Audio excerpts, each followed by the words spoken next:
How's it going, everybody? It's JDM Drifter, and for this week's video, I'm going to be reviewing the Mini GT Kaido House Datsun 510 wagon. This is the first Mini GT product that I've reviewed here on my channel, and this is the first time I've gotten a hold of one of the Kaido House releases for my collection. Mini GT has been making these Kaido House releases for a couple years now, with the first release being the Datsun 510 Pro Street.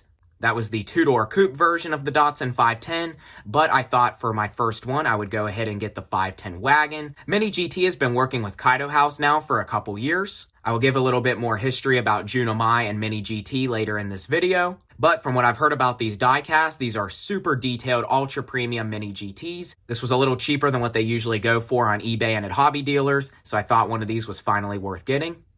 Also, later on, I'm going to compare this to the Hotwheels Datsun 510 wagon, compare the scale and the similarities, since it was also designed by Junamai.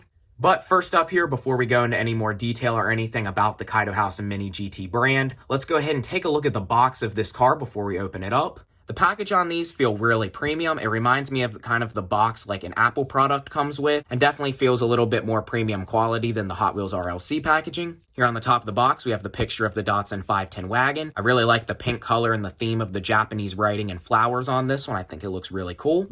We also have the little Kaido House wagon heart logo there. We have the Kaido House logo as well as the Mini GT logo. And this is the 12th release through Mini GT and Kaido House collab. Down here it says that this is designed by Junamai, has a metal body and chassis, alloy wheels, and an opening hood. I definitely want to check out the alloy wheels. That's definitely a super premium thing to come on a diecast. Usually alloy wheels are around $10 a set, and I've used a couple on my customs in the past, but they're very expensive. This entire casting here was $13, so definitely not a bad price knowing it does have alloy wheels. This side of the box is black with the Kaido House and Mini GT writing in white.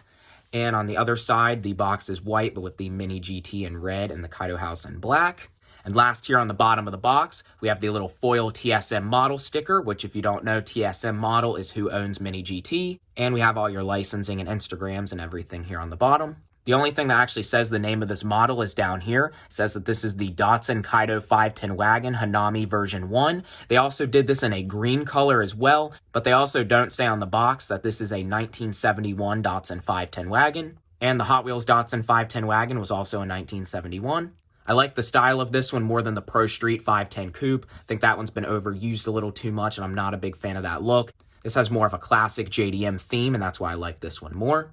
So there is actually, since this is a factory sealed Mini GT, there is no way of telling from the box if there is a raw metal chase piece. So more than likely there won't be a raw metal chase in here. I believe they only come one per case, and most of the hobby dealers open them all up until they find the chase and sell it separately. But there is a small chance that there could actually be the raw metal chase here in this box. If so, I got a pretty valuable and limited release for only $13. But let's go ahead and cut the seal here off the box and see what we got.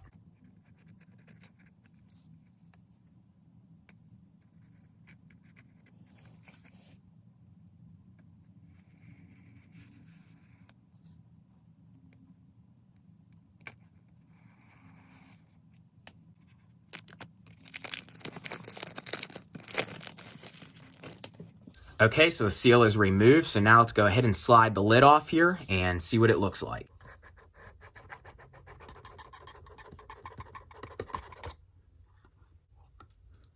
Okay, so here's the car. So we did not get the raw metal chase as I thought, but as we can see, look at the beautiful design already. We can see there from the top. So this is just held in here. It looks like a little black plastic tray on the bottom with this clear plastic cover over top. So let's go ahead and carefully remove everything here and see what this car looks like.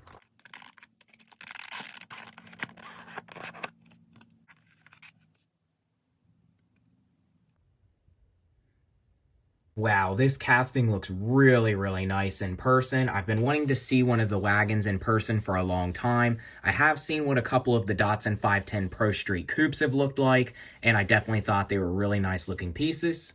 This looks like it has a lot of separate piece detail, and sometimes you can get these for a pretty decent price. This particular one wasn't that high on eBay, and I think if you can get these for around $10, it's definitely worth it.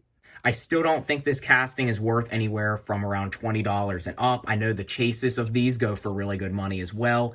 There still is a few small things I've noticed with this casting, but compared to a lot of other things, including the RLC, I do think these look really nice in person. These look way more premium, way more details, and less sloppy than an M2 machine's release would be. M2, as a lot of people know, are not very nice quality die cast. Sometimes they can be good, but a lot of times M2 machines has a lot of problems with sloppy paint, messed up tires, and in a lot of cases, parts are missing right out of the package. Something like this isn't entirely super realistic, but it is actually scale. From what it looks like in a lot of videos and pictures of these Mini GT Datsun wagons and coupes, they look like they would be more of a Jada scaled 1/64 diecast, which is a little bigger, more around 1/55 scale, but this actually is a very true 1/64 scale casting. So before I go into a lot more detail about Junimai and the brand, let's go ahead and take a good look at all the details and features of this release. This is a 1971 Datsun 510 wagon, which the Hot Wheels Datsun 510 wagon that was also designed by Junimai is also a 1971, so both of these castings are the same year. Now, in the past, I have bought alloy wheels for my custom Hot Wheels. I have only used them a few times since they are usually around $10 and up for a set of those premium wheels, and it's usually not worth spending that high on wheels for a custom. But in this case, this is an actual diecast that is production with alloy wheels.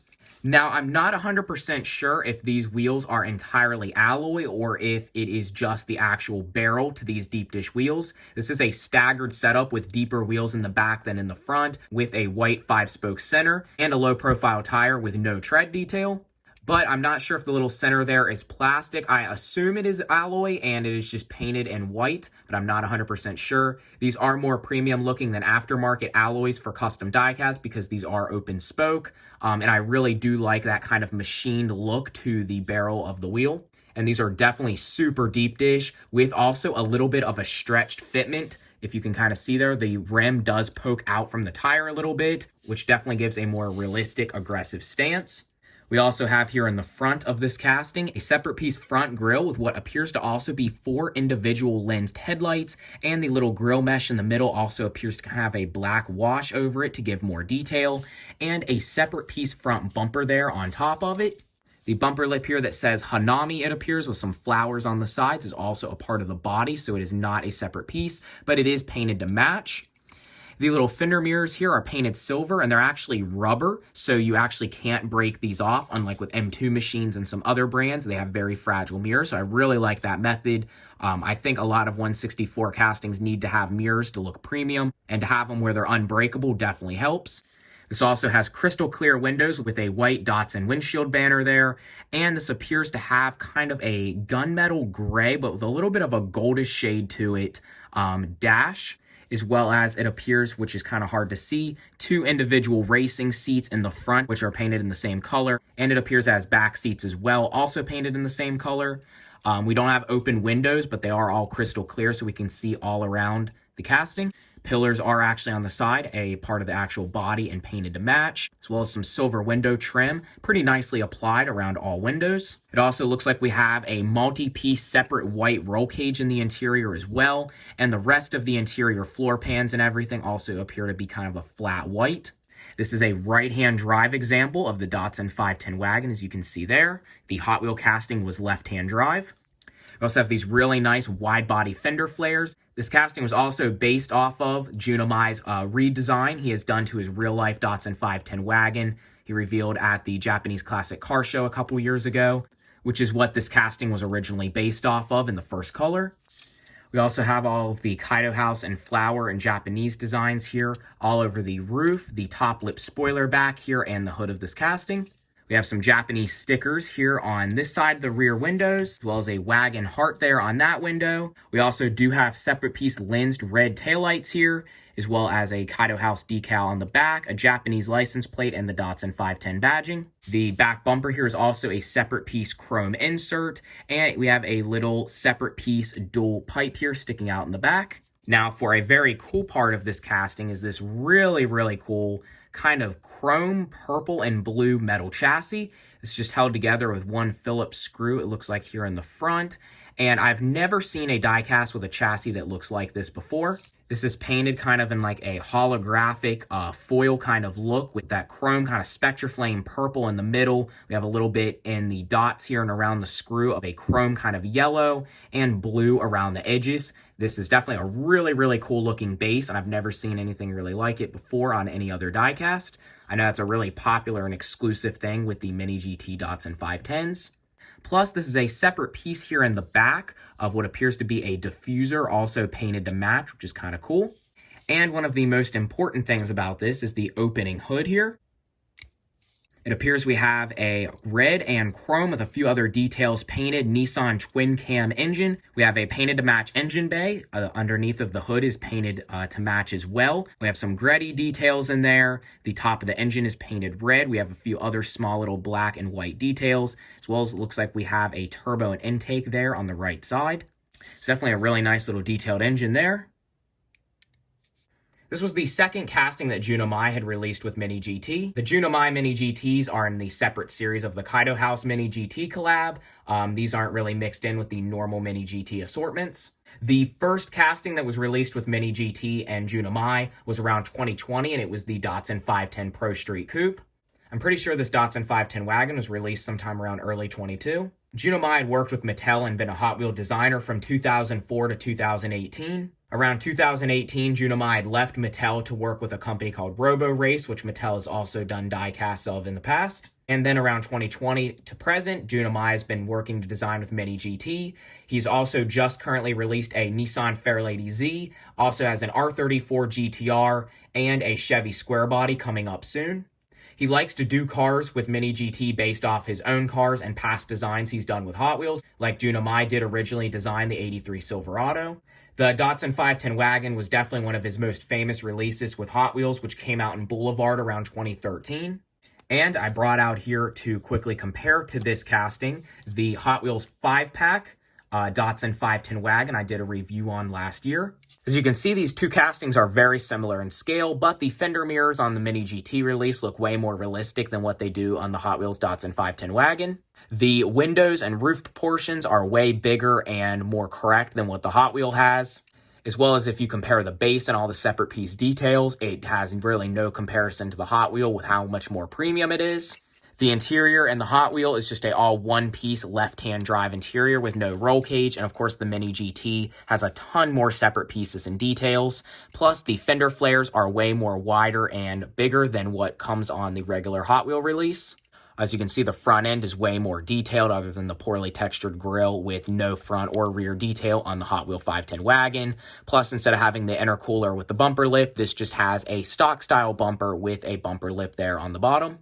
Plus, the Mini GT, of course, has the top lip wing and these nice silver trim and everything around the windows, which just gives it a way more realistic appeal.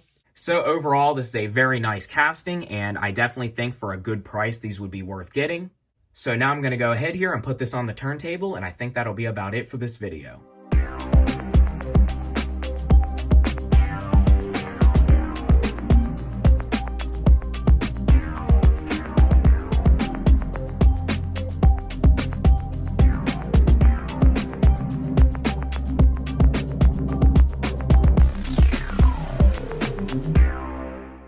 So I think that's about all for this video. If you enjoyed the video, please comment, like, and subscribe. I will have another Mini GT product as well as a couple other cool premium diecast I'll be reviewing here in the next couple weeks.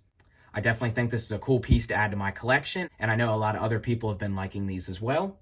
If you haven't already, please follow my Instagram. It is itsjdmdrifter. I will put it in the description as well. And I also will put a link to my vintage toy restoration YouTube channel. So be on the lookout for more content soon, and I will see you next time.